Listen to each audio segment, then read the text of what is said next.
দেখো প্রথমে তাহলে আমাকে লিখতে হবে কি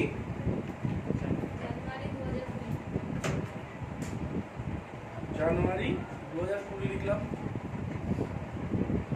এখানে আমি লিখবো কি সানডে মন্ডে এগুলো বলবো লিখে নিলাম। কোনাটা টানলেই চলে আসবে। আর একটা প্রথমে যে লিখে নিলাম কিভাবে আসে, ঠিক এই কোনাটা যখন আসবে ধরে টানলেই চলে আসবে। এবার উপরের ঘরগুলোকে আমি এটা একটা ঘর করে দিচ্ছি। মনে আছে অনেকগুলো সেলকে একটা সেল করার জন্য কি করতে হতো? মার্চ সেল, টেবিলে মার্চ সেল, এই যে মার্চ দেখতে পাচ্ছ, মার্চ করো, দেখালে দেখো মাঝখানে চলে আসবে। এবার মনে করো আমার বুধবার শুরু হচ্ছে 1 তারিখ, তাহলে বৃহস্পতিবার 2, শুক্রবার 3, শনিবার 4।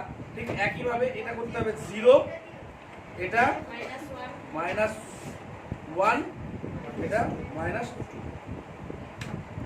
হয়ে গেল। এবার তোমায় করতে হবে কি, ঠিক এই -2 এর এখানে যখন এই প্লাস চিহ্নটা থাকবে চেপে ধরে টানতে হবে। কেন? তাহলে আমার ঘরটা সিলেক্ট হবে। সিলেক্ট কতগুলো ঘর সিলেক্ট করব? যেন 30টার বেশি ঘর সিলেক্ট হয়। কারণ 30, 31, মানে 31 এর বেশি যেন ঘর আমার সিলেক্ট হয়। আছে এখানে 31 এর বেশি ঘর আছে তো? করার পর আমাকে যেতে হবে এই যে এটা এই অপশনটা হচ্ছে ফিল, এই ফিলের তীরে ক্লিক করতে হবে। কি করতে হবে? ফিলের তীরে। এখান থেকে সিরিজ থেকে সবসময় এখানে কলাম। কেন কলাম?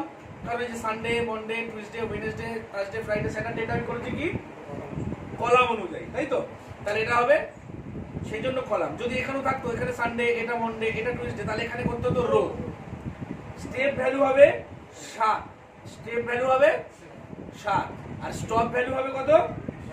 31। কারণ জানুয়ারি মাস 31-এ, তাই 31। যদি ফেব্রুয়ারি হতো তাহলে 28 বা 29, মার্চ হলে 31, এপ্রিল হলে 30। যে মাস যত দিনে সেইটা দিতে হবে। ওকে, হয়ে গেল। আর এটা ডিলিট করে দেবো, ব্যাস হয়ে গেল আমাদের ক্যালেন্ডার।